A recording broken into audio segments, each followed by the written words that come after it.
Okay, I was astounded, Soledad. I was astounded by that story. I had zero knowledge of the fact that this exists. But my issue is it's still not a sport. Do you have any statistics on how many of those people also go to Star Trek conventions?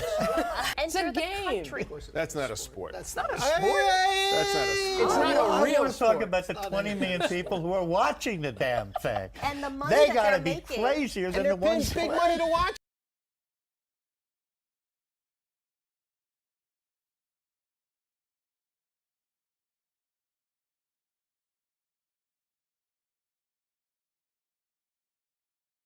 eSports. That's a hard one, actually. It stands for electronic sports, doesn't it? No, I think that's probably the perfect word for it. eSports, it's just sports but for your brain and your fingers. Yeah, how would you describe? I think it's for money. I think you just have to start with like hobby, and that would just, and then you have to go from there. It's like, okay, well, what is it? Like, what's it about? It's difficult, isn't it? There's a lot of things that are esports. There's grassroots events like this. There's the big, massive money-making things that League of Legends have. It's competitive video gaming, really. It's anything that's athletic but in front of a TV screen. That's electronic sports. I'll probably define esports as like where you would play with like using your mind more than you use like, for example, football. You're kicking a football, rugby, you're going around the ball. It's like more mental, like more of a mental sport. Like a mental way to compete with one another rather than like actually physically doing something. It's silly just saying computer games, right? But you know, it's competitive video gaming, I guess, because eSport is different things. Like everything from Call of Duty to games on handheld consoles and stuff like that. Yeah. Picture playing video games at your house, but instead just for money. That's a really good way of putting it. I don't think anyone would complain with a surplus of money, or an income. I mean, as opposed to the standard job that I know a lot of students have, so some people working by the till, a bar, a checkout, anything like that. I'd pick this any day, but I think most people would. So maybe I was just fortunate to fall into the position where I don't have to get changed into work clothes and walk or drive to my work. I don't have to sit in an office or behind a bar. I can literally wear whatever. I could sit in a onesie here and work at my desk at home. Like, it's such a chill job. I get a £4,000 bursary from the MOD each year, so that'll go towards my accommodation. But things in terms of living expenses and things like that will all come from playing games. So I'm sort of like self-funded through uni from playing games. So yeah, so I've been in probably about just over a dozen tournaments in the UK. Quite small scale, so viewership probably in like the region of 200 to 300 people. In terms of big scale tournaments, I was in Anaheim, California 2 years ago. That was to attend BlizzCon, which is Blizzard's big event. And I was also in New Jersey for a tournament in the same period that was on a summer holiday. I've also competed in Barcelona and Paris.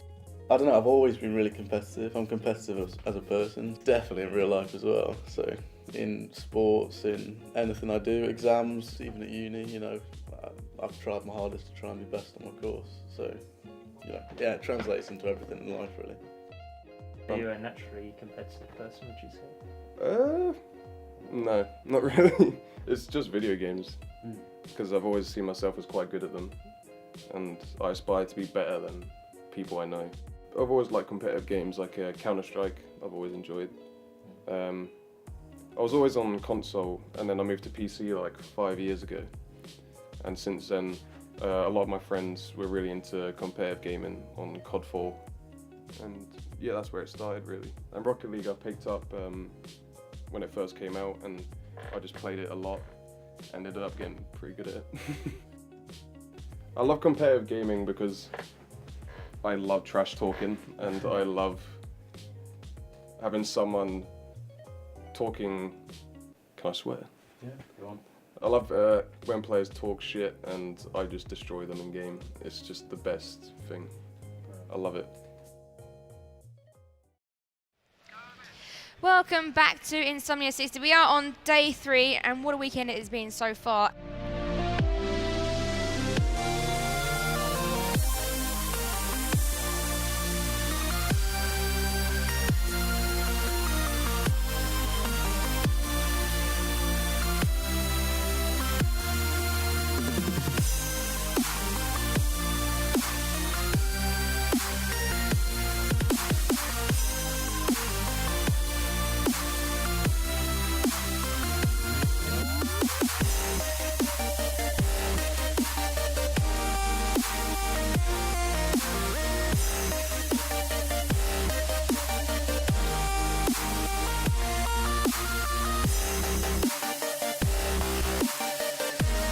this could be it.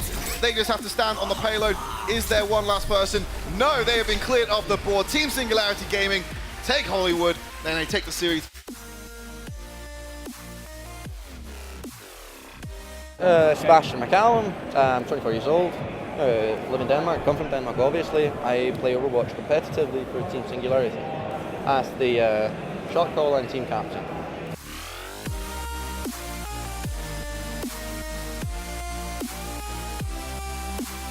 Running very, very low. Lantern's there as he just cataclysms the team. This is Bango going down. This might be the end of the base. They're dropping the towers, and it looks like Enclave Gaming will be your I-60 champions. Ladies and gentlemen, put your hands together for Enclave Gaming.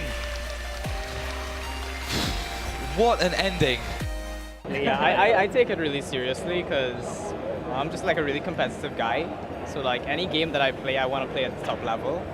But just for personal reasons, I don't really want to go into esports as a profession.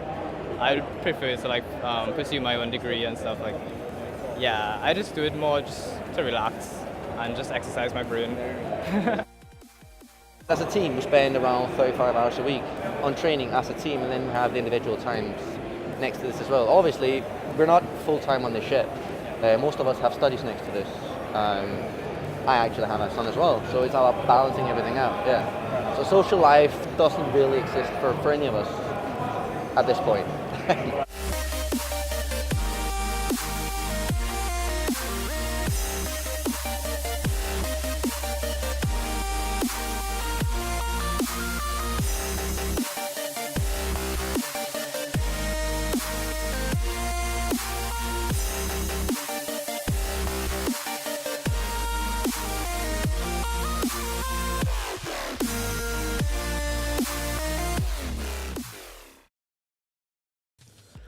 The question that always bugs me about esports is when they say it's not a sport. Depends on how you look at sports, right? Again, mindset is the same as any other thing. The physical part is obviously missing, but then you can debate whether do you see chess as a sport or, well, yeah, I guess that's just from opinion to opinion. When you look at the professionals, it really comes down to mental agility rather than physical, ability. 35 hours as a team, and then we put in a couple of hours individually every day. That's a lot of time. That's more than most part-time, I guess, footballers, rugby players, whatever you want to call it. But it's not just playing. You need to sit down, talk about. Like, there's so much tactic involved in this. Like, you need your head with you as well. Like, you can kill stuff, sure, but people respawn. So you need to sit down, you need to think about stuff and learn. You need the same determination in order to become the best. Like, you need to put in a ton of hours, and you can't just keep going. Like, your brain is a muscle as well, so it needs to relax in order to absorb all the things you learn. I would say it is a sport in itself. Obviously, it's in the name, esports, but a lot of people will argue that, it's not a skill, it's not a sport, it's just nerdy gamers sat in their chair playing a game. I think there's a stigma still with competitive gaming. Like, the older generation just don't get it. It's getting there, but I think it's still got a long way to go, because I just think there's a stigma on it. It's just still seen as really nerdy, whereas I think it's a viable sport.